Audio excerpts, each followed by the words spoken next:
E fala, torcida São Paulina, começando mais um vídeo no canal. No vídeo de agora vamos estar vendo tudo aí sobre o nosso querido São Paulo, que jogou e perdeu ontem para Lusa, para Portuguesa em pleno Morumbi. Também temos aí a renúncia de Júlio Casares e Hernan Crespo. Já começa o movimento da parte da torcida pedindo a saída. Quero que você deixe aí nos comentários, é a favor da saída de Hernan Crespo? Deixe aí nos comentários. Antes de mais nada, já sabe, deixa aí embaixo, dê o seu like, se inscreva no canal, ative o sininho de notificações. Tem vídeo aqui no canal todos os dias para vocês curtirem. Bora assistir o vídeo junto aí. No final do Sabe Eu Volto, a gente vai falar muito da política do São Paulo, do treinador do São Paulo aí do jogo de ontem. Crédito de direitos autorais, deixa a descrição sem mais enrolação. Isso, então assim, existe insatisfação com o Crespo? Já existe isso? De quem? Depende, né? Da torcida? Isso. Parte sim. Porque a torcida Não, a torcida estava fechada vamos com lá. o Crespo, não estava? A torcida é fechada com o Crespo pelas Declarações que ele dá, com um cara que fala as verdades, Isso. um cara que fala o que fala, representa o torcedor nas entrevistas coletivas, tem falado o que ele tem falado sobre as questões políticas e o que acontece na política do São Paulo, o torcedor se sente representado, mas dentro de campo, o São Paulo não entrega aquilo que o torcedor espera. E aí entra um pouco do trabalho da comissão técnica. Isso é um ponto. Uhum. Se você me perguntar se os jogadores são fechados com o Crespo, eu tenho dúvida. Mas aí as imagens podem me desmentir. Porque assim, quando você vê o Luciano falando o que falou, indo abraçar o Crespo, talvez desminta. Sim. Se você vê o Tapia fazendo o gol, indo lá abraçar o Crespo lá em Itaquera, desmente. Uhum. Então assim, E o Lucas? é tudo muito inconclusivo dentro do São Paulo. É muito difícil você tirar conclusões. E eu não estou falando que eu estou vendo imagem e vendo... Eu estou falando de apuração. Porque assim, você apura com um tem uma verdade lá dentro. Sei. E aí você vai falar com o outro tem uma verdade. Quem está lá no Morumbi envolvido com a política tem uma verdade. Quem sobrou hoje, né? É isso que eu ia falar, porque todo Quem mundo tá sobrou saindo. hoje. Porque o Carlos Magno saiu também. Quem está no CT hoje tem uma verdade. Então, assim, hoje dentro do São Paulo No é clube tudo muito... social é outra. Hoje dentro do São Paulo é tudo muito inconclusivo. Ontem o Crespo ele também foi questionado, porque agora tem essa questão do Caleri, do próprio Lucas, e o próximo jogo também é em Barueri. E a gente sabe que existe ali por parte do São Paulo e de alguns jogadores do São Paulo essa restrição ainda, A tendência é que o Lucas não jogue. Não jogue. Tendência. Porque ontem o Crespo falou assim na entrevista, vamos ver, vai depender dele. Como é que vocês veem isso? Que ele está meio que responsabilizando o Lucas pela escolha ou não, a gente tem que ter calma para preservar o jogador? Vamos falar, isso não é legal. Isso não é legal. Se você pegar como postura de treinador, depende dele. Não, isso a postura do treinador vou conversar com o jogador. Departamento médico. Vou conversar com o departamento médico. Vamos tomar uma decisão em conjunto. Vamos ver o que é melhor pro time, melhor pro grupo, pra sequência do Lucas. Passa um ar de tipo assim, tá a modo foda-se. Ou tipo, ele não... gerou uma insatisfação de uma certa maneira. Ou do tipo, ele não tá afim, né? Pode parecer isso daí. O cara se não quiser, ele Que não tá recado querendo. isso passa pro torcedor? E até pro elenco Aliás, também, né? aliás, o torcedor do São Paulo que estiver no chat, me ajude com essa questão. Porque assim, eu olhando isso, me passa uma sensação de tipo assim, cara... E aí eu mandei uma mensagem para uma pessoa de dentro do São Paulo, perguntando exatamente sobre isso, e a resposta foi difícil. Então, eu achei meio estranho também quando eu ouvi. E até gerou uma certa insatisfação pela maneira como foi tratado, gerida essa situação, né? E aí, Fê, vamos voltar no tempo, na linha do tempo disso. O Júnior Pedroso, empresário do Lucas, vai lá e plau. Isso, nos stories, não foi? Foi lá e plau no Crespo. Então, será que é uma, tipo... cara, se o seu empresário tá reclamando Não, e o mim... Crespo tinha dado aquela outra declaração também. Protagonista fala com protagonista, empresário fala com empresário. Foi na última... acho que foi na Neoquímica Arena. E aí vamos voltar na linha do tempo do ano passado. Crespo fala, preciso de jogadores saudáveis. Isso é uma outra... Então, assim, cara, não é possível que essa relação seja saudável. Tá meio na cara, não me parece. Então, assim, e aí quando você vai questionar pessoas fontes dentro do São Paulo sobre esse tema, a resposta é difícil. Ninguém quer se expor. Então, e aí, ninguém Hernan? quer falar sobre esse tema. Então quer dizer que alguma coisinha... O Herman falou o seguinte, eu estou fechado 100% com o Crespo, não adianta demitir o treinador. Ontem a gente viu, e até o Davi contou aqui pra gente no começo, né, o torcedor lá da Portuguesa, que ainda teve dificuldade para entrar no Morumbi, porque o facial não tava... Né? Quer dizer, até essa questão. Total acesso, né? Total acesso. E o Casares renunciou? Renunciou, uma carta de renúncia de 10 páginas, onde ele fala dos feitos, diz que está sendo vítima de acusações falsas, de exageros, de coisas que estão saindo na mídia que não são verdadeiras, que vai provar tudo. Enfim, é uma carta que deixa ainda mais o torcedor São Paulino bravo, né? Aí a declaração ontem ali do Ministério Público, né, ali na polícia... Que o Morumbi virou um caça-níquel, isso vai totalmente contra aquilo que ele escreveu na carta de renúncia. Né? E essa palavra das autoridades é uma palavra pesada, né? Não é? Assim, trazendo um pouco do termômetro de quem eu conversei depois da renúncia, eu conversei com gente do Morumbi e eu conversei com gente do CT, da Barra Funda. E assim, a impressão de muita gente depois da carta da renúncia por mais... todo mundo tem direito à defesa, todo mundo é inocente antes que se prove, antes que se prove qualquer coisa. Beleza, né? Então, o Casares é inocente antes de qualquer comprovação, vamos pensar isso. Beleza. Ele está se defendendo na justiça e tudo mais. Só que a carta dele de renúncia, e eu estou trazendo aqui informação, tá? A carta dele de renúncia, para muita gente dentro do clube, é assim, será que ele não vai fazer nenhum meia-culpa?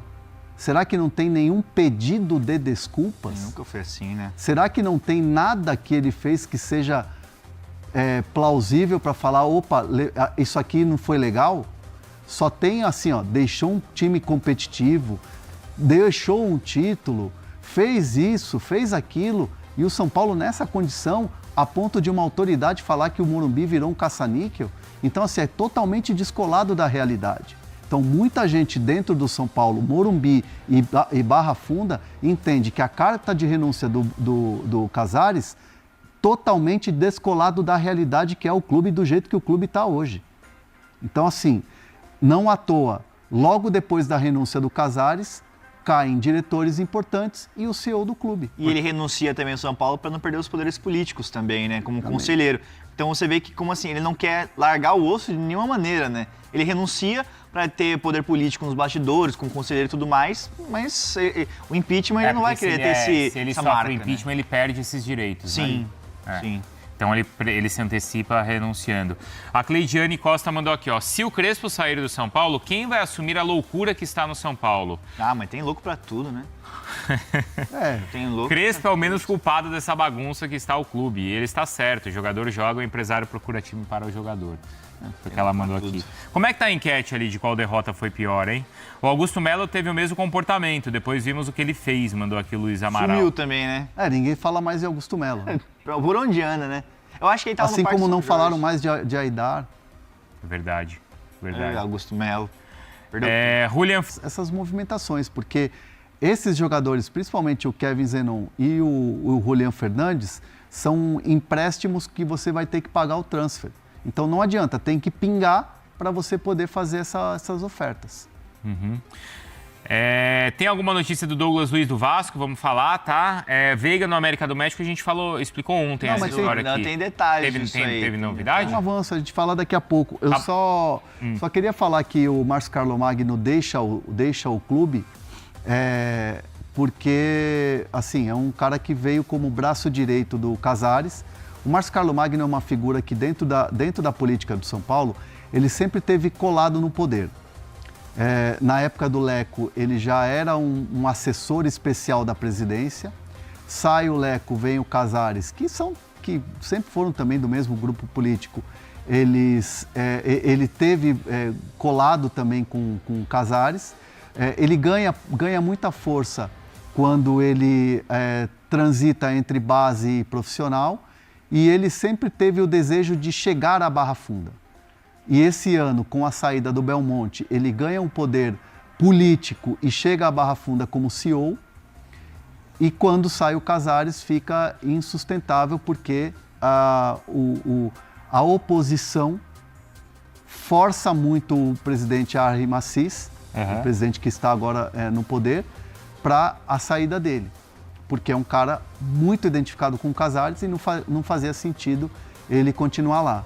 Assim como o Dedé, que é um cara muito forte dentro do São Paulo. Do social. Ele tem a forte, né, Bruno Vicari? É o Dedé da sauna. Isso, né? E ele... Dedé da sauna. E ele é o cara que... Dedé da sauna. Já dividiu sauna com ele? E ele é o cara que... Somos um sócio de São Paulo. E ele é o cara que saiu também. E assim, é um cara muito ativo nas redes sociais, tá fazendo muitos vídeos e tal, e acaba aqui saindo também. O São Paulo precisa dessa limpeza, entre aspas, eu digo limpeza, essas saídas, porque o São Paulo precisa de gente nova, o São Paulo precisa de pessoas com outras ideias. O São Paulo, eu sempre digo assim, a vida inteira eu passei falando, o São Paulo precisa ter oposição. O São Paulo nunca teve oposição, por isso que se instalou tudo que se instalou e está estourando tudo isso que está estourando. Então, assim, é hora da oposição mostrar que é diferente. E esse é um grande momento que o São Paulo tem para mostrar essa diferença. Necessário. Então vamos fazer o seguinte, o pessoal está perguntando do Veiga.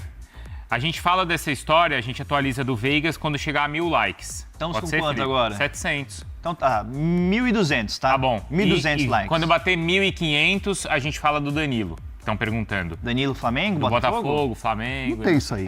Eu acho que todo clube tem a sua vida e comparar, talvez o torcedor são paulino nem goste desse meu direcionamento. Mas a gente passou muito 25 falando do Corinthians. Isso. E a gente espelha, às vezes, a má administração consecutiva dos dois clubes, mas me parecem cenários políticos diferentes no seguinte sentido, não estou falando que um é melhor que o outro, mas queria que a gente debatesse aqui. O do Corinthians é mais barulhento, a torcida muito presente, até segurando o rojão muitas vezes. O do São Paulo me parece aquele castelo do Reino Unido, às vezes, que tá, sabe, a família perdeu prestígio, títulos. Tem um verniz um pouco mais bonito, assim. A turminha ali bem vestida, mas na verdade... todo mundo lá com nada contra idade e tudo mais, mas você não vê nada novo. Como é que 26 vai ser o ano do São Paulo, ocupar esse destaque aqui pra gente? Então, como você vê toda essa história? Até agora, pelo noticiário, sim, mas de acordo com as informações que o Mendel nos passou, a promotoria que supervisiona as investigações já declarou publicamente que o assalto ao São Paulo por intermédio dessa coisa da operação dos camarotes é de muito mais tempo, não é uma coisa recente, não é de agora. Chamou o Morumbi de caça-níquel. Caça-níquel. Então, quer dizer, quando um clube tem dificuldade para pagar os salários dos jogadores e dos funcionários, quando existe uma questão de incapacidade de investimento, você pode ter certeza absoluta que a má gestão está na origem disso tudo e não apenas de uma pessoa ou de uma diretoria e não por um período curto, porque são colossos, né? O potencial de receita é gigantesco, o dinheiro que entra de televisão é tremendo, né? Venda de jogadores, existem muitas maneiras de clubes explorarem as suas marcas e fazerem dinheiro. O São Paulo não é diferente, o São Paulo é um dos grandes clubes brasileiros da América do Sul e do mundo. Está assim porque ao longo do processo de deterioração do clube, muita gente se deu bem. E não foi pouco. E em todos os clubes é assim. O dinheiro escapa para algum lugar. Seja para empresários por maus negócios, e aí não estamos falando por parte dos agentes envolvidos, ninguém está fazendo nada de errado. Mas muitas vezes as coisas erradas são feitas por intermediários do próprio clube. E se tem gente ganhando dinheiro com operação de camarote do estádio e a gravação que veio a público recentemente, parece até que faz um tempão, faz pouco tempo, e está na origem desse problema todo que culminou com a renúncia do Júlio Casares, Na gravação tá ali, as pessoas, eu ganhei, você ganhou, você também ganhou. Ontem você lembrou, R$1,5 milhão, que é o que o São Paulo pede pelo empréstimo do Alisson para o Corinthians. É o mesmo valor que teria sido desviado do clube para pagar boleto particular. É isso.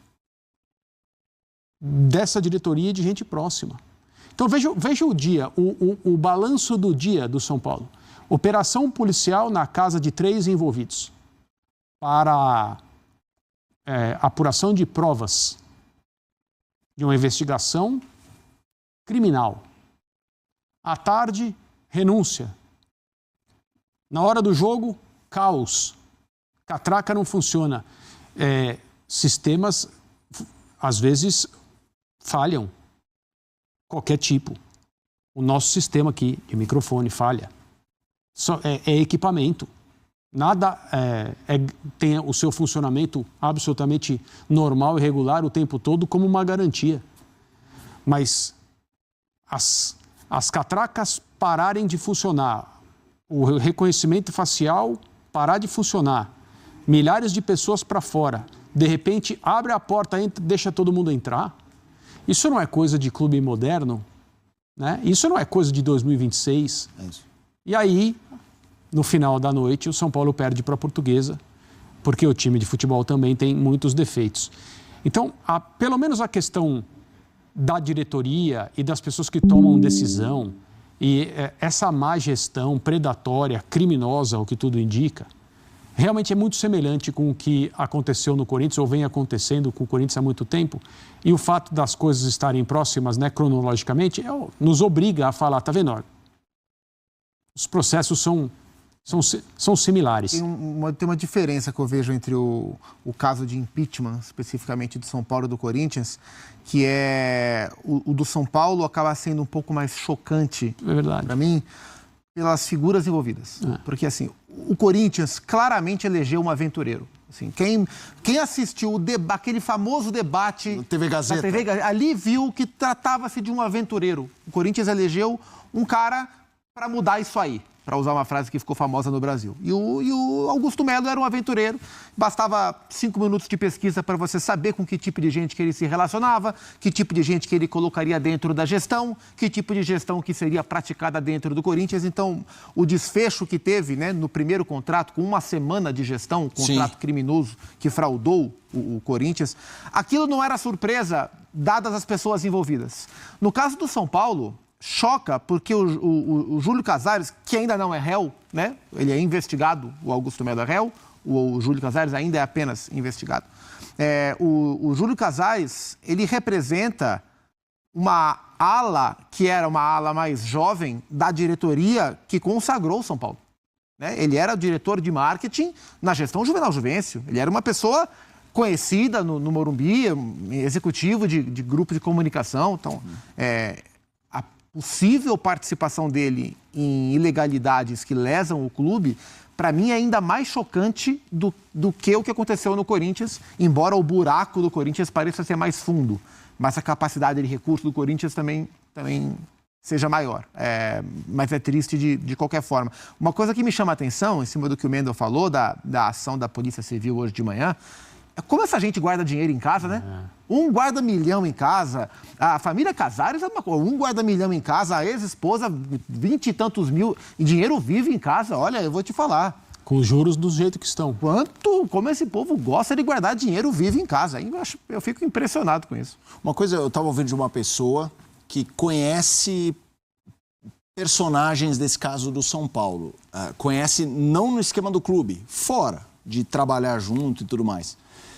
E fala, cara, essa história é muito triste, porque mostra muito o que é o futebol. O relato dessa pessoa. Trabalhou com essa pessoa, irretocável. Um grandíssimo colega, um cara incrível. E aí quando você pega agora a ficha corrida, como quem entra... Eu sei que é um olhar... Alguém pode estar vendo na TV, pode ter um que esteja vendo na TV e fala, cara, eu trabalho num clube, eu sou honesto. Pode até ser. Claro. Mas como o sistema... Aquela história da tropa da elite, o entendeu? sistema não é honesto. Cara, o cara entra lá, aí a comissão aqui, a base ali, os acordos de marketing da camisa. Ô, André, é inacreditável o que acontece no futebol. É inacreditável porque é uma coisa muito fácil, né? Eu costumo dizer há algum tempo que agora o futebol brasileiro aceita a figura do dono, né? Porque por intermédio da SAF é possível ter alguém que é o proprietário, pelo menos do departamento de futebol. Mas os clubes brasileiros sempre tiveram donos. Vários donos que eram seus presidentes. E são os melhores donos do mundo, né? Do mundo do futebol. Pensando até em lugares onde o futebol é administrado de maneira mais profissional e menos corrupta, né? Porque esses dirigentes, essas raposas, esses caras que sempre disseram que sabiam navegar por esse ambiente, o que eles fizeram a vida toda foi usar os clubes no seu próprio benefício e daqueles que os levaram a essas posições, enquanto as coisas iam caminhando de um jeito que ninguém sabia como. Aqueles que fizeram algo... Meus amigos, nós que pensávamos que a semana passada do São Paulo tinha sido uma semana excelente, com vitória no Morumbi, empate lá na Neoquímica Arena, por 4 pontos, tal. Você perde um jogo que não poderia ser perdido em pleno Morumbi e acaba se complicando um pouco no campeonato. São Paulo vai ter que beliscar alguns pontinhos fora de casa, se quiser se classificar mata-matas do Paulista.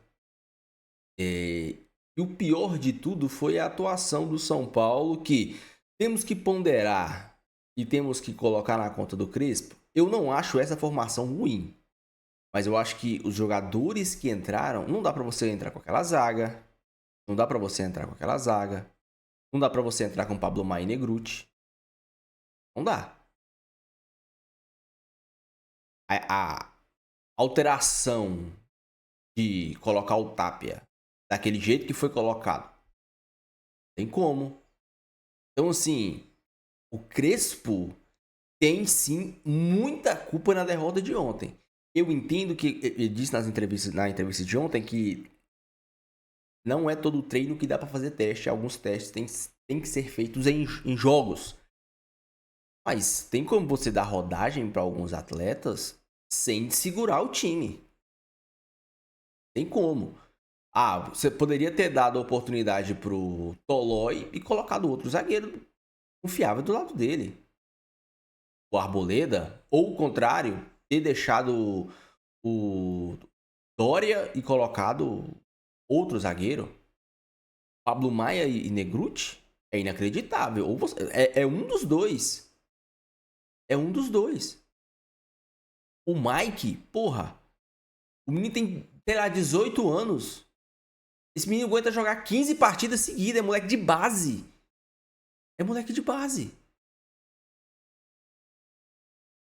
Bota o moleque pra jogar. O Crespo, eu entendo que o Caleri, apesar de ter perdido o gol, tem que ter minutos pra continuar seu processo de condicionamento físico, assim como o Lucas, que não vem jogando bem, isso é um ponto.